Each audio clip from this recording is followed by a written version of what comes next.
Welcome back, viewers. Just before the break, we were actually talking about staff shortages and why youngsters are not going into the industry. I think we covered that very vaguely, actually. There is a lot more to talk about. But however, one question that I want to ask Mr.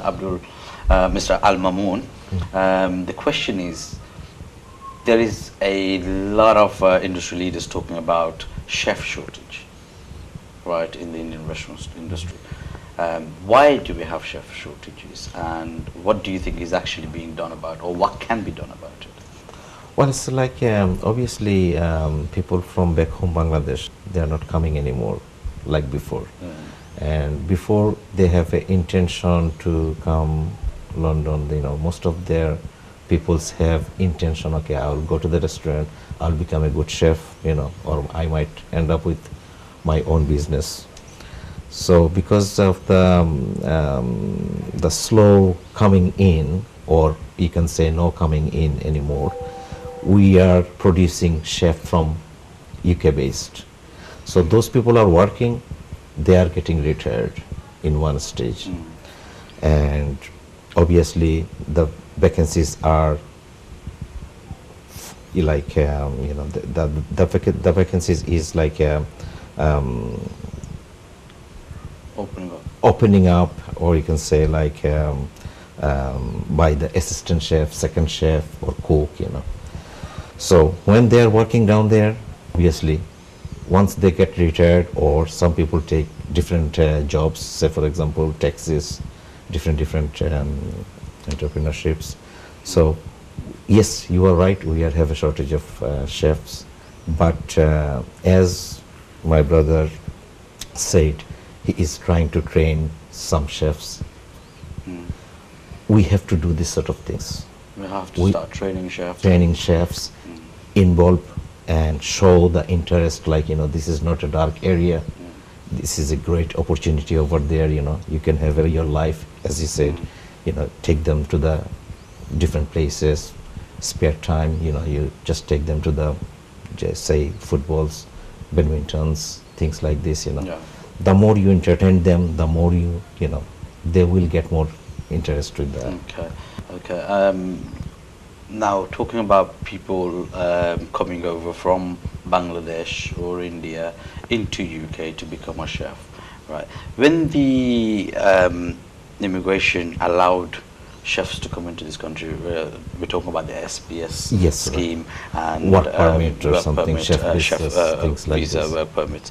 When that came out, we've seen an influx of a lot of Bangladeshi chefs coming to the country. A lot of them weren't actually chefs, but they were trained to become chefs. That's right. All right. During the period while their immigration status allowed them to stay in this country, they weren't preparing to become a chef, were they? This is my honest opinion, and I don't hesitate to say this. They weren't actually preparing to become chefs, were they? They were just preparing to become taxi drivers or something as soon as they got their status. Am I right or am I wrong? Well, certain level you are right, like, because the people, when that sort of opportunity was there, us restaurateur have used the system quite a lot, and also we the people who really did come for that purpose, some of them, yes, they become a proper chef because that's what their intention was, or like front of house, whichever you say. But some of them didn't have the intentions. As my first early on in the show said, you have to enjoy what you do, and if you don't, it's no matter how hard I push or you push, or even or like how much anyone. money is there. Yeah, But I think it's up to the employer as well to provide that sort of atmosphere, that sort of enjoyment to like, this. I just wanted to, like, you know, sometime ask myself that, okay, for myself to make X amount of GP, profit, dividend, whatever you call it, right, it only was my own hard work. It was that whole team. So why we don't look at that way? Did we ever, I mean, I do come across, did we ever, I can provide them a holiday? Do they have something to look forward say after Christmas or after summer, we got something to look forward if we beat our target. No. Did any of our Indian restaurant ever give our manager a target? You have to beat the target. What we are doing, I'm sorry, which I agree with the Mamun Bhai earlier on, who he said, then we work for a couple of months, couple of years, we know a bit of skill, well, no, I won't say skill, right, how to run this. We don't see the, what behind the scene happen, and open the place, because there's a lot of empty premises, because High Street is becoming sort of like a ghost at the moment. Town, Yeah. And we just open the place up, and what we're doing, we're making ourselves overcrowd. Right, when you go to Dhaka, for example, you go to certain part of Dhaka and you see overcrowd populations, and we are pushing each other. We're waiting to have a bucket of water in a queue for a half an hour, right? And that's what's happening, right?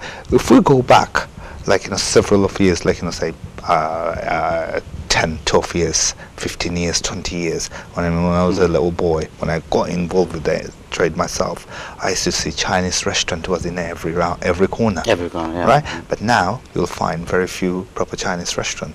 That's right. Yeah. Right? That's very Why? true. Because of the same, what we're facing today, the same thing they face. And we're just and following that footstep without actually changing that things. without changing it. But we actually seen that, right? So we do have a head start of change, make it the change of it. Right? So why don't we not doing it? Why we are not training these people? Why we are not making these people to understood, or make them feel that confident enough to take that as their career, right? Or our children, our new generations, Yeah. right? For which I was trying to say earlier on, but we went to a different conversation. As I said, for someone's finishing university and finding a job, it will take a good 6 to 8 months. By the time you find a job, which you are your salary start from say 15 to 18,000 pounds. By the time you reach 35, 40,000 pound salary, you're investing yourself with that company at least 15 years. But if you are working in that industry in the right manners, right intentions, and with your research, I think you can achieve someone with this period of time. You can be someone. You will be standing on their feet, right? And that's what I think, and that's happened to my career as well, if I be honest with you, because I didn't have any intention to be involved in a restaurant. Okay, gentlemen, actually we've only got 5 minutes to finish, so I've got loads of questions to ask you, to be honest, and many important questions. But just before we go on, one of the most important questions for me is, you're a very successful businessman. I know about yourself. I've heard about yourself. Why is it, both of you, why is it that you've got restaurants, but you're also going into other industries, like you said, construction? I know that was your dream, but is it only because it's your dream, or is there a backup plan? You're into properties. Yes. Is there a backup plan, or what's the reason behind it? Well, my Very briefly, because that's going to be very short of time. I don't have any particular reason, but my reason was involved with construction, because that's something which I always wanted to do. My involvement with cash and carry and other businesses, because I relate restaurants involved with, because I was buying over £2 million worth of goods one point, right? So I thought myself, hold on a minute, if I'm buying a year all this goods and all this money I'm spending to buy that product, why do I give that to someone else? Why didn't I make that as a relate to my own company, right? Why my involvement with basically a wine company, my involvement with as I said, entrepreneurs thinking. So it's not about that, because I'm relating, right, originality, which is restaurants, to other businesses. Right, so it's not exactly a backup plan or anything, but that's not an intention, because to me every single businesses are like my own babies. When you have say 5 kids and you go you love them in the same manners, that's the same way I look at it. All right, so it's not about holding them. Okay, no problem. There's no backup plan. Okay, no problem. And how about yourself, Mr. Basically, if we see surrounding us, say for example Sainsbury's, they start selling the insurance, they start selling the petrols, wherever, because this should be like that, because what we are doing as an Indian restaurant, we are just stuck with the restaurant. We are not thinking of anything else like we're at the not moment. thinking much outside the That's box like right. Mr. Abdul Mannan. That's right. He's thinking outside the box. Mannan said, like, respect obviously for you that. have to be, because the flow, business flow won't be the same. There will be a rival, there will be a competition, there will be upside down, That's So also if you have, everywhere, little bit everything, so then at least, if one gone down, the other one give you lift up. It's also encouragement to the generations, like coming generation. It doesn't say you don't have to be stay at the restaurant. You can move one to another, While having another. that business, Exactly, yeah. exactly. Well, you have that. I think what we need It to do doesn't is stop you our from- Indian restaurant owners mainly are working in their businesses That's it. too much rather than working on their businesses. What they seen, like our kids, oh, dad is busy with the restaurant, he doesn't have anything else in his life.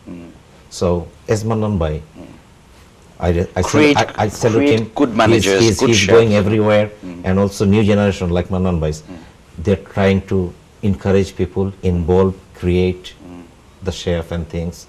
And as he said, the entertainment, the holidays. Yeah. So hopefully Incentivize. hopefully the new generation will Incentivize create this sort the- of things, yeah. and then eventually we'll end up with, like, good service with the restaurant. No, that's brilliant. I mean, since 1950, in 1950 we had 6 restaurants, and now we have something like 16,000 restaurants. Well, it used to be over Indian 15,000, but if you minus 2,500 out from it It's now, so closing it's down, yeah. reduced quite a lot. Yeah, I mean, in 2010, they said by 2010 there was 2,000 curry houses shut down Shut down, yeah. That's correct. around the country. So It that's and that's increasing. Increasing year by every day. year. Yes, And every- one of the links, I want to, obviously we're finishing now, so what we'll do is I'll quickly brief on what we talked about. We talked about the staff shortages, why youngsters are not going in.